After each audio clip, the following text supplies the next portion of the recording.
All right, today we're talking about compositions of transformations. We've already talked about this in reference to functions. Now we're going to do a composition after a composition after a composition. Mostly we're just going to do two, but we're going to practice this. So up until this point, we have made isometries. Isometries is when you move, is a transformation that preserves congruence.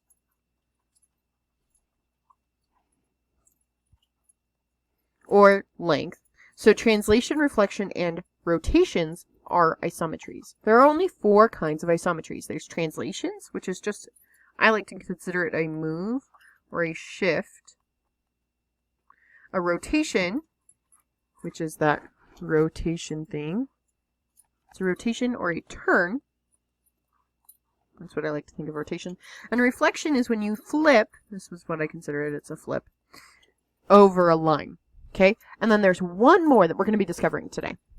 Okay, so the last isometry is found by doing 2 of the above and in a row. So let's see what happens when we do compositions or a series of transformations to the same shape.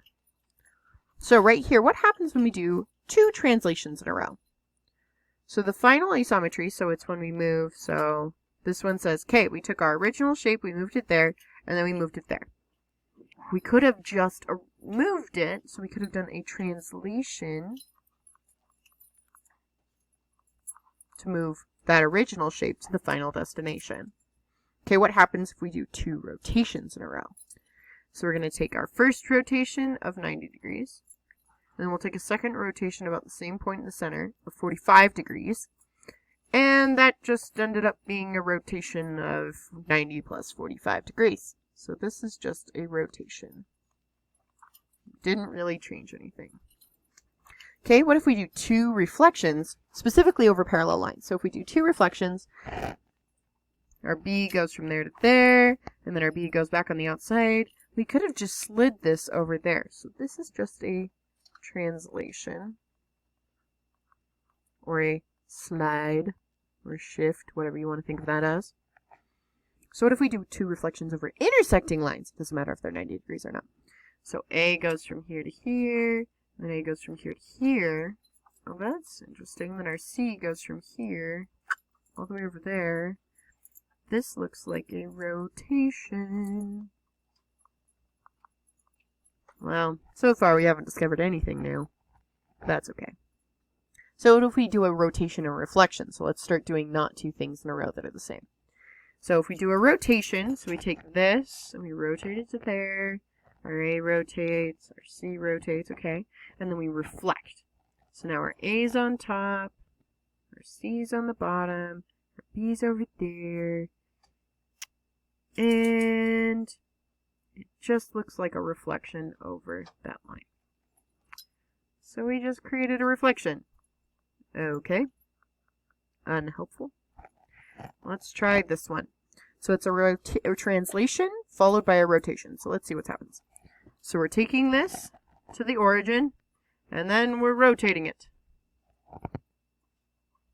Okay, this just looks like it's a rotation about like this point right here. Or maybe somewhere over here. Yeah. So this is just a rotation about a new point.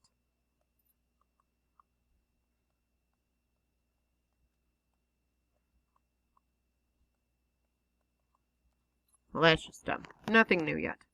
Let's take a look at this one. So here, we're doing a rotation and then a reflection. So let's see. We took R, we translated it, so we moved everything over, and then we're flipping it up. Okay, is there any way to get P to P without doing that? It's not really reflection, because there's no line I can really draw that will do that. Okay. It's not really rotation, because then R will be in the wrong spot. This is our new one. I found it. This is called a glide reflection. This is the last of the new isometries. In other words, it's like this idea, and you can only rotate perpendicular to your translation, so your translation has to be parallel to your line of reflection. So like, here's my line of reflection. I can't move any other way than that. Okay, this is what makes it a glide reflection. Okay, we're going to create this glide reflection again. So follow the sequence given below to create congruent figures. So we've got A prime, B prime, and C prime. So we've got our A, B, and C.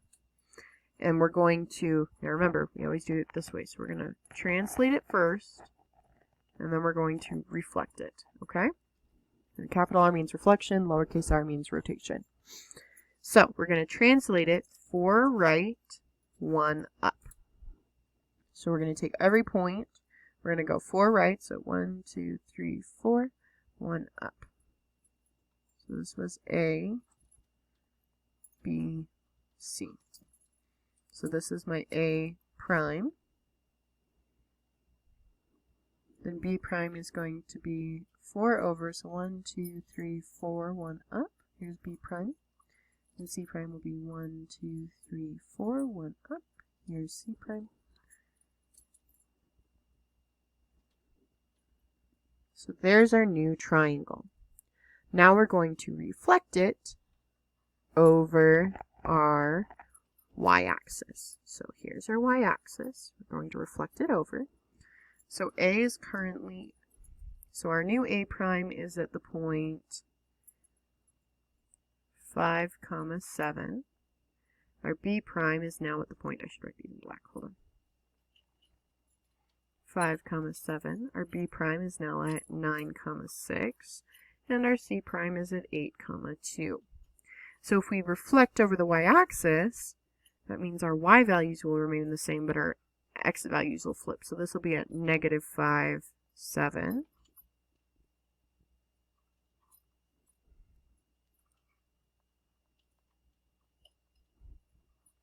So this is A double prime. Then B double prime will be at negative 9, 6.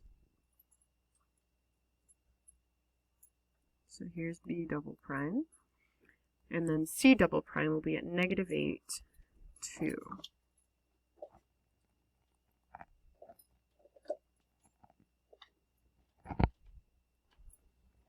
I have a feeling I messed up somewhere.